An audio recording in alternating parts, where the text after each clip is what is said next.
Joining us now, NBC News White House correspondent Monica Alba, NBC News Chief Foreign Affairs correspondent Andrea Mitchell, and Politico White House and Foreign Affairs correspondent Eli Stokols. Starting with some of my favorite people. Monica, first to you. This hot mic moment with the president is just it's so demonstrative of where his head has always been at with Vladimir Putin. We saw that moment where he seemed to have some skepticism of him. He felt like Putin was dragging him along. But now it feels like we're all the way back to Donald Trump tweeting out, Vladimir Putin's going to be my best friend. What's going on?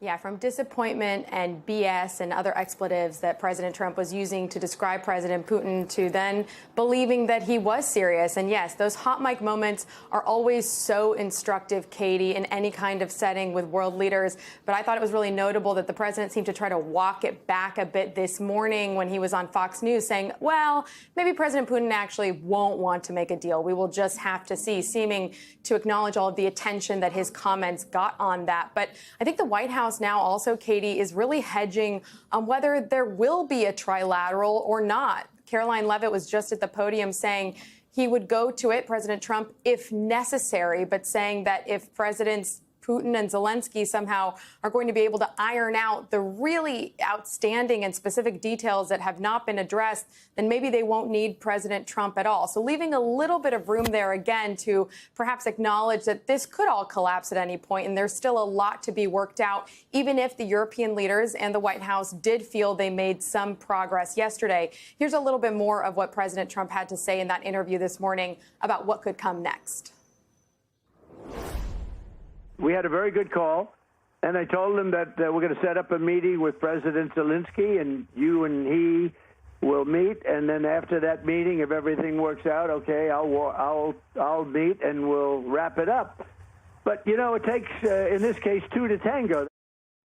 And the White House did just confirm, Katie, that the U.S. is working hard to set up that meeting, even if it doesn't include President Trump at this stage. And you brought up the idea of what location could President Putin travel to. Specifically, the White House was asked about Budapest, which is a location that has been reported. They did not want to rule it out, confirm or deny that. But we know there are very specific places where President Putin is allowed to travel outside of the International Criminal Court. And of course, the U.S. and Russia are not party to that. That's why he was able to come to Alaska. But the U.S. is working on those details. Timeline-wise, though, it could be in the next 2 weeks, but it could take a lot longer, again, because the security guarantees and a lot of the other territorial questions also need to be worked out first before they get to that leader-level kind of meeting. Katie. Andrea, am I right to say that because Switzerland is saying that they are willing not to arrest Vladimir Putin, that there is an extreme desire to get this thing done, to do whatever the European continent needs to do to get Vladimir Putin to back off and then to get security guarantees for Ukraine? And absolutely. The speed, the pressure for that is coming from Ukraine and Europe because of Russia's advances. Without a ceasefire, which was what Europe had hoped for out of Alaska, what President Trump had promised en route to Alaska, without that ceasefire, Russia keeps killing civilians, attacking civilians day after day. And that is the pressure for the ceasefire. I interviewed the Finnish president, Alex Stubb, who was very insistent that a ceasefire is certainly preferable. It's regrettable that it wasn't agreed to, but that it still could be agreed to perhaps by the trilateral meeting, if not the bilateral. And he said that security guarantees are already being worked on by their militaries that were tasked out of the meeting yesterday to work on the kind of security guarantees that the so-called coalition of the willing 30 nations, including Finland, already been talking and working on for a couple of weeks now. And another meeting, virtual meeting, was called today. I asked Stuba about the landmass, the large amount of Ukrainian land that Putin is trying to get, because those land swaps were not discussed at the meeting, and that is the most complex part. This is what he had to say. If you take the relative landmass of what Russia wants right now from Ukraine, it would be a little bit like you giving up Florida, Georgia, South Carolina, North Carolina, even Virginia, and then bumping into Maryland. Does President Trump understand the magnitude of what President Putin wants in terms of Yes, the territory? definitely. Don't underestimate President Trump's capacity to conduct negotiations. The Finnish president has figured out how to communicate with President Trump. This was his first visit to the White House, but he has played golf with Trump in March and was invited to, he had a background trying to become a golf pro when he was a student at Furman University in South Carolina, thinking initially that he wanted to be playing professional golf. And with that in mind, the president invited him to come for a round of golf, and they bonded somewhat in March. The president had called him a number of times after that. According to the Wall Street Journal's reporting, during lunch when they were playing golf back in March, President Trump had said, "Can I trust Putin?" And the Finnish president said, "Absolutely not." And it was only right after that that we heard the president first start pivoting towards distrust that he was being played by Putin. So it's an interesting relationship. He's figured out how to flatter him, as you could hear. He's communicated with him, but he also has a lot of street cred militarily. He's got a very strong military at an 800-mile border. He is a frontline state, and they are fairly recent entries, having been neutral for decades and decades since World War II, but they joined NATO 2 years ago as a reaction to Russia's invasion of Ukraine. Yeah, it is a very long border, and it does go to show you that Donald Trump, he's susceptible to the last person he talks to. He's susceptible to somebody who can talk to him on a golf course. Exactly. The NATO membership, though, still does seem to be a sticking point. Let's play Donald Trump this morning talking about that on Fox News. Russia said we don't want the so-called opponent or the enemy, let's use that term, we don't want them on our border. And they were right. It was just a no-no. It was something that was never going to happen. So they asked for it, and they shouldn't have asked for it because it was, very insulting thing. I mean, this is only insulting to Donald Trump. This was something that the last administration was going to work toward in the future. This is something that Europe wants. They want to include NATO or include Ukraine in NATO. The only person of significance that does not want Ukraine in NATO, Eli, is Vladimir Putin.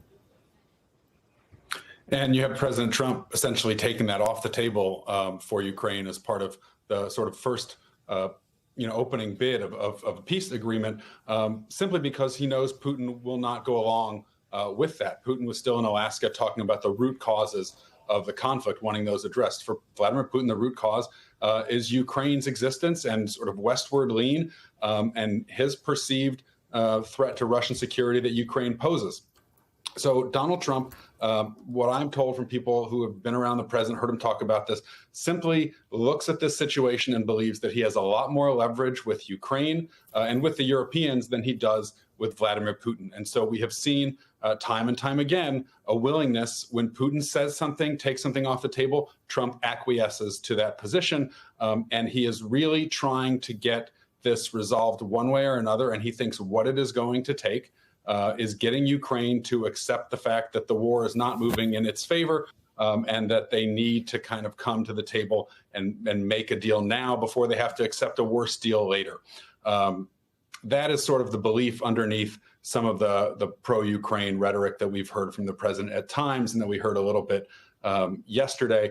But what that means, that's obviously hard to accomplish. That's why the conversation focused a lot on security guarantees, because trying to get Ukraine comfortable with the idea of laying down arms and how will they be able to guarantee their security in a post-war environment. I've talked to Europeans who say, look, we're pleased to hear the U.S. saying they will play a role in post-war security guarantees, but there's a lot of uncertainty about what that role will be, what it will look like. And so I think we're still a ways away from being able to say with any confidence that there's actually going to be a bilateral or a trilateral summit of leaders, because there are just so many things that still have to get worked out. And we also don't know how serious Russia is about meeting somewhere in the middle, even if, it's on Ukraine's side of the 50-yard line. Is Russia going to go that far, or are they going to sit back and say, oh, actually, we're not going for it? I mean, the Kremlin suggesting Moscow as a place for a summit did not betray a real high level of seriousness when that was put out Yeah, but there. Donald Trump embraced it. He embraced that idea. He said, oh, yeah, maybe.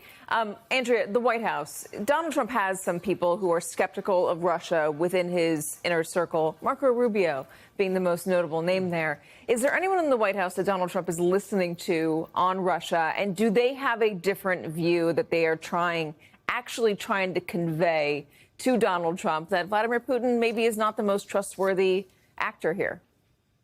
Well, it's hard to say. There are, of course, the Eurosceptics, and chief among them were J.D. Vance, who offended Europe so much when we were all in the Munich Security Conference, when we were there, and he was lecturing his host country, Germany, about their problems on First Amendments, or on free speech, rather. So you've got, and we saw that in the Signal chat as well, what they really think about Europe. But I don't know if there's anyone close inside the White House who is arguing against Vladimir Putin more strongly than Marco Rubio, who on Meet the Press on Sunday was fairly tough on Russia, not going, beyond where the president's statements are, but basically reflecting what he had always said as a senator and as the intelligence chair and vice chair, which was to be very suspicious of Russia. We've seen a much more accommodation from him, of course, and hostility to Zelensky and Ukraine since he's joined the administration.